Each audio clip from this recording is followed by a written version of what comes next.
اما چیزی که میخوایم بیشتر وقتی خطبه رو رویش بانم بازم این حملات است و ای که چطور از هر کدامش میتونیم در امان باشیم. اگه شکرگزار باشم بانن یک قسم دیگه بگویم. شیطان به الله گفتم من از 4 جهت به اونا حمله میکنم و ثابت میکنم که شکرگزار نیستن. یعنی اگه اونا شکرگزار باشن این حملات کاری نمیتونه. اگه شکرگزار باشن حملات شکست میخوره. اگه شکرگزار باشن ما موفق نمیشیم. با اینکه من توضیحات زیادی از هر 4 جهت براتون دادم، بازم خلاصه هر کدامشان رو براتون توضیح میتم و با کلمات ساده براتون شرح میتم. چطوری که یادمون باشه شکرگزار باشیم کمک میکنه از وسوسه های شیطان دور بمونیم. وقتی که از روبرو میایه، وقتی از روبرو حمله میکنه، با چیزی که میتونیم داشته باشیم ما رو وسوسه میکنه. یک چیزی روبرویتان میبینین، با امو وسوسه میشن، هرس. و چیزی که از روبرو میایه آینده است. به آینده تون فکر میکنن، دربارش با تشویش میشن. این اتفاق میفته، او اتفاق میفته و بعضی اوقات تصمیمای بدی میگیرن. تصمیمی که الله ازش راضی نیست، چون تشویش آینده خود دارن. اگه ما در خود شکر داشته باشیم، در عمق وجود خود قدردان الله باشیم، باز ما میفهمیم. اگه به گذشته خود ببینین، چقدر الله برای تو روزی داده؟ چقدر شده که ما یک مشکل داشتیم و الله در تمام وقت متوجه ما بوده؟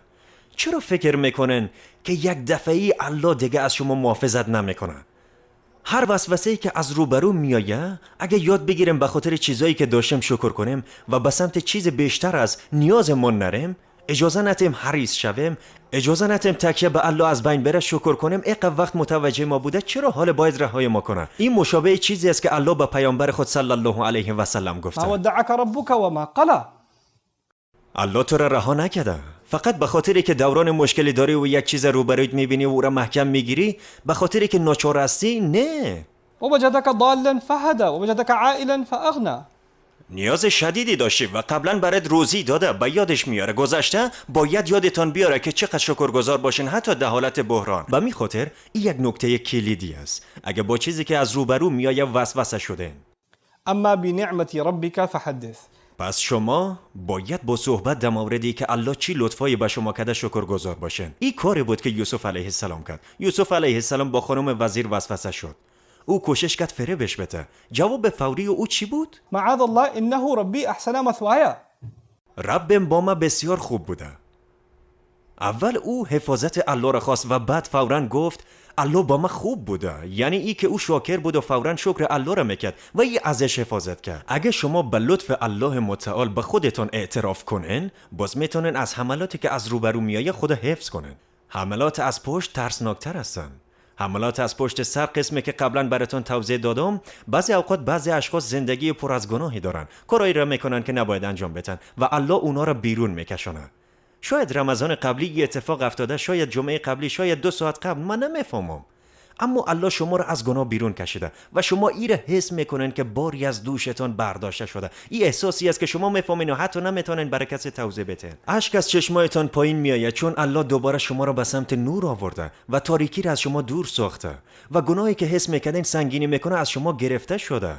حالا شما احساس راحتی میکنن که الله این تحفه را به شما داده، شما را از زندگی شیطانی دور ساخته، از گناه. مدتی میشه یه احساسات دارن. شیطان میایه و میگه میخوای اونجا پس بیایی؟ میخوای پس شما را بکشه و وقتی که نزدیک است شما را بکشه، در اون لحظه ما و شما باید به یاد ما باشه. اما لحظه اگه شکر الله را کنیم که ما را بیرون کشید، ای که وقتی الله ما را بیرون کشید چقدر قدر دانش بودیم. یک شخص باید این را فراموش کنه، باید لحظه توبه را فراموش کنه، باید او احساس نزدیکی به الله را فراموش کنه، یا احساس راحتی که الله به اونا داد، باید تمام اینا را فراموش کنه تا شیطان موفق شوه اونا را دوباره به عقب بکشونه و دوباره وسوسه کنه. اما در اون لحظاتی که شیطان از پشت سر حمله میکنه، ما و شما باید به خود این را یادآوری کنیم که الله چطور به ما تحفه راهنمایی را داده، چطور الله به ما تحفه توبه را داده و به سمت او برگشتیم تا وقتی وسوسه یا حمله مشابه اتفاق بیفته. چون شیطان میدونه بار پیش کار کرد، بازم تلاش میکنم، احتمالاً جواب میده. 10 بار قبل که کار داده، پس بار 11 هم حتما کار میده. اما اگه توبه کرده باشین و شیرینیش چشیده باشین، به خاطر امی باید شکر کنن و امی را باید به خود یادآوری کنن. اگه این کار انجام بدن، او حمله دیگه جواب نمیده و او را به زبان بیارن. اگه به کس دیگه نمیگن، همراه خود گپ بزنن. یا الله تو مرا از او وضعیت کشیدی، دوباره طرفش نمیرم، شکر میکنم که چطور مرا از او وضعیت خراب بیرون کشیدی. ببین که به خاطر اشتباهم چقدر کارهای بد به زندگیم اومده. یا الله من دوباره به او وضعیت نمیرم وقتی قسم گفتگو را با الله داشته باشین، قسمی که گفتم شکر فقط یک احساس نیست، باید آشکار شود. و اگه این تمرین شما انجام بدین، حتی با گپ زدن با خودتون انجامش بدین، پیش روی دیگران نکنین چون فکر میکنن عجیب هستین. اگه دم تنها بودین، با الله صحبت کنین و با او اعتراف کنین که شما دوباره با صدا زدن شیطان به عقب کشیدن نمیشین. وقتی شیطان از راست حمله میکنه بسیار ترسناک است. وقتی از راست حمله میکنه، از در خودپسندی حمله میکنه. در حمله از راست فکر میکنن از کس دیگه بهتر هستن، یا شما بهتر از دیگرها کارای خوب میکنن یا روی کارای اشتباه دیگرها تمرکز میکنن و در ذهنتون شما به خاطر اصلاح کردن دیگرها هستن. به می خاطر در دنیا هستن، پس تمرکزتون روی خودتون است، همیشه روی دیگرها است.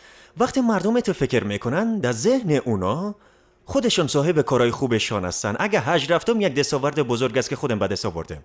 اگه خطبه دادم، یک دستاورد از خودم است. اگه قرآن حفظ کنم، دستاورد خودم است، اتون نیست. هر کار خوبی که ما و شما انجام میدیم تحفه هایی است که الله به ما داده. ما اونا را به دست نآوردیم، یک تحفه بوده که الله به ما داده. راهنمایی چیزی نیست که ما او را به دست آورده باشم، چیزی نیست که صاحبش باشم یا به خاطرش اعتبار بگیرم. ما هیچ وقت صاحب او شدن نمیتونم، بلکه از الله میخوایم برم بته. به می خاطر هر چقدر کارای خوب بیشتر کنیم، بیشتر باید متواضع شویم. الله یک چانس دیگه برای خدمتش داده، یک چانس دیگه برای خدمتش، یک چانس دیگه. کارای خوب ما نباید باعث شوه احساس کنیم انسان‌های بهتر هستیم، بلکه باید ما را در زیر لطف‌های الله دفن کنه. امی بعد از ظهر با شیخ صهیب درباره ای آیات گپ می‌زدم. یک چیز بسیار زیبا گفت، می‌خوایم براتون بگویم، انشالله که خرابش نکنم. او گفت می‌فهمین وقتی کسی اعتراف کنه که الله چقدر به او لطف داشته، باز بیشتر متواضع میشه و این مثل پایین آمدن است. شما در زیر لطف کسی دفن میشن. ما زیر لطفای الله دفن هستیم. فاصله بین ما و ربم به نهایت است. الله فوق‌العاده بالاست و ما فوق‌العاده پایین هستم.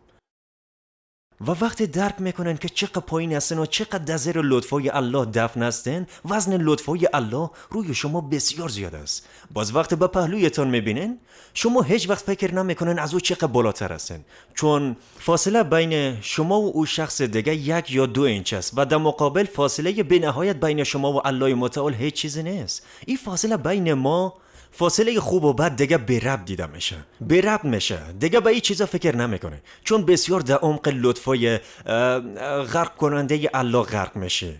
این کاری است که سمت راست میکنه. کارای خوبی هم که میکنیم باید ما رو متواضع بسازه. با انجام کار خوب مردم ازتون تعریف میکنن و اونا در ذهنتون داخل میشه. درست میگم، من بسیار خوب هستم، من توفه الله به این جامعه هستم. نه نیستی، تو از بین میری. و دین همه تو ادامه داره، اسلام ادامه داره، قرآن ادامه داره و الله از بنده های بهتر و متواضع تر خود استفاده میکنه. ما برای الله سرمایه نیستیم. ما مفتخر میشیم اگه بتونیم به الله خدمت کنیم و به خاطر خدمت به او بهتر نمیشیم. در حقیقت شما حتی نمیتونن قسم فکر کنن که از اشخاصی که مسلمان نیستن بهتر هستن، که از اونا بهتر هستن. نه، نیستن. اونا هم از نسل آدم علیه السلام هستن. ما اتو نیستن. اخرجت من الناس. ما بهترین نسل از انسان ها نیستیم. نه، الله گفته بهترین نسل برای مردم، نه بین مردم.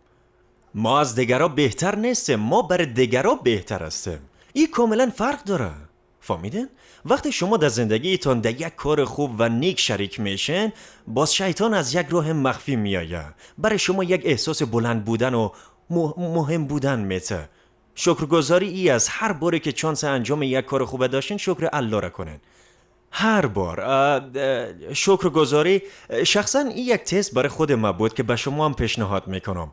وقتی یک کار برای کسی میکنن، وقتی به کسی چیزی یاد میتین، وقتی به کسی صدقه میتین، وقتی به کسی کمک میکنن، کسی از خانه خود کوچ میکنه شما کمکشون میکنن، کسی میخواد قرآن یاد بگیره شما یادش میتین، هر خدمتی که بتونن برای دیگر انجام میتین و اونا تشکری نمیکنن، یادشون نمیمونه براشون چی کردن و شما ناراحت میشن. میفهمین معنایش چی است؟ کم بدی در وجودتان مونده. وقتی شما کاری را برای کسی انجام دادن، برای اونا این کارا نمیکنن، برای الله میکنن. الله ثبتش میکنه، شما هم خوش باشین. باید شکر کنین الله براتون چانس برای کمک داده. امی است. هیچ چیز بیشتری برای شما نیست. توقع دیگه ای نباید داشته باشین. این کارو برای مردم نکردن. شما این کارو برای کسی کردن که ثبتش کرده و خوب میفهمه و این برای من کافی است. من شکر میکنم این کار خوب ثبت کرده. اگه بگویم باید این خطبه را آماده کنم، کاش مردم زیادی بیاین. خطبه میتونم اما 2 نفر میآید. یک سالن 1000 نفری است و 2 نفر آمده، باز ناراحت میشم فقط 2 نفر؟ این چیز باز مشکل از است. چون اگه این کارا برای مردم میکنم، اگه این کارا برای شهرت میکنم، باز دیگه شکرگزار الله نیستم. در حقیقت چونسه که برای خدمت پیدا کردم، چونسه که برای بیان چیز پیدا کردم، برای داشتن این فرصت باید شکرگزار الله باشم. نباید بانم چیز دیگه ای در ذهنم بیاید. هر چیز دیگه از شیطان است. پس ولا تجد أكثرهم شاكرين. و بالاخره از طرف چپ که واضح است، از چپ شیطان شما را به سمت حرام میخوانه، به کار دعوت میکنه که به بدی مشهور است، واضحا نافرمانی از الله است. و وقتی به او سمت میکشونه، تنها چیزی که از شما حفاظت میکنه ای است که برای چیزی که حلال است شکر کنن. وقتی برای چیزایی که حلال است شکر کنن، شیطان پیشتان میایه و میگه این اسلام بسیار مشکل است، هر چیز حرام است، هر چیز منع شده، بسیار انسان محدود میکنه، قانونای زیادی داره، هر جایی یک مانع است، این کارا نمیتونن، اون کارا نمیتونن، او را نمیتونن، در زندگی تفریح نمیتونن. این شیطان است که همراهتان گپ میزنه. من براتون میگم الله عزوجل در این سوره گفته وجعلنا لكم فيها معايش قليلا ما تشكرون. الله گفته در این جهان او وسایل را برای لذت گذاشته، چقدر کم شکر میکنن. درست مثل جنت که هر چیز حلال بود به جز یک درخت، در این جهان همه چیزهای خوب حلال است به جز چند چیز که پلید است و الله گفته از اونا دور باشن. اما شیطان میایه و میگه نه، اسلام گفته هر چیز حرام است و اگه از اسلام پیروی کنه نمیتونن زندگی کنن. نه نه نه نه نه نه، این دروغ شیطان است که شما را برای حلال ناسپاس میسازه. کارش هم است. وظیفه شیطان اینجا ای است که حلال